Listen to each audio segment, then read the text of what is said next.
জানেন কি, জীবনের ভালো সময় আসার পূর্বে এই 10 সংকেত দেন স্বয়ং ঈশ্বর। ভগবান শ্রীকৃষ্ণ কলিযুগ নিয়ে ভবিষ্যৎবাণী করতে গিয়ে ভগবানের দেওয়া সংকেতের কথা গীতায় উল্লেখ করেছিলেন। আপনার জীবনে কখন আসবে ভালো সময়, ভগবান শ্রীকৃষ্ণের এই 10টা সংকেতেই মেলে তার উত্তর। এছাড়া এই সংকেতগুলি পেরে ভাববেন ঈশ্বর আপনার সঙ্গে সবসময় আছেন।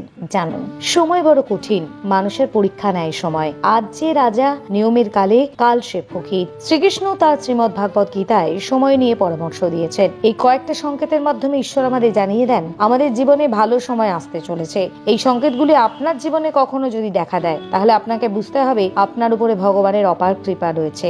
শ্রীকৃষ্ণ বলেছেন, একমাত্র সময় ঠিক করে দেয় মানুষের জীবনে সুখ আসবে নাকি দুঃখ, জীবন কেমন কাটবে। সেই সংকেত মানুষ তার কার্য থেকেই বুঝতে পারবেন, এমন ইঙ্গিত দিয়েছেন শ্রীকৃষ্ণ। পশু পাখিদের থেকেও সেই সংকেত অনেক সময় পাওয়া যায়, কিন্তু অজ্ঞতার কারণে সংকেতগুলো বোঝা হয়তো সম্ভব হয় না।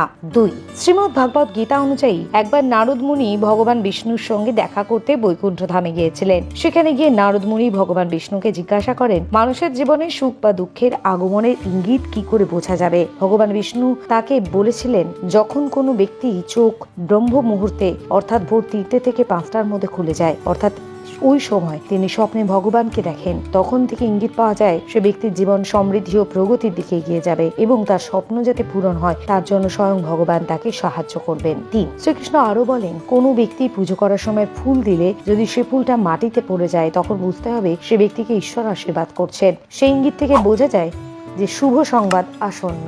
4, ধন সম্পত্তি নিয়ে সমস্যায় ভুগছেন বহুদিন ধরে। কিভাবে এই সম্পর্কিত সমস্যার সমাপ্তি ঘটবে বুঝতে পারছেন না, কিভাবে বোঝা সম্ভব তা। যদি সকাল সকাল কোনো ব্যক্তি বা আত্মীয় স্বজন সংশ্লিষ্ট ব্যক্তির বাড়িতে এসে হঠাৎই পয়সা দিয়ে যান, তাহলে ধরে নিতে হবে সেই ব্যক্তির গৃহে মা লক্ষ্মীর আগমন হতে চলেছে। তখনই বোঝা যাবে যে ধন সম্পত্তি নিয়ে যা সমস্যা রয়েছে তা দূর হয়ে যাবে। ভগবান শ্রীকৃষ্ণ ধন সম্পত্তি সম্পর্কিত সংকেতের বিষয়ে আরো বলেন, যদি কোনো ব্যক্তির খরচ খুব বেশি হয়, কোনোভাবে তিনি পয়সা জমিয়ে রাখতে পারছেন না, সেই ব্যক্তি যদি দেখেন হঠাৎ করেই তিনি পয়সা জমাতে শুরু করেছেন, তাহলে বুঝতে হবে সেই ব্যক্তি ভালো সময় আসতে চলেছে।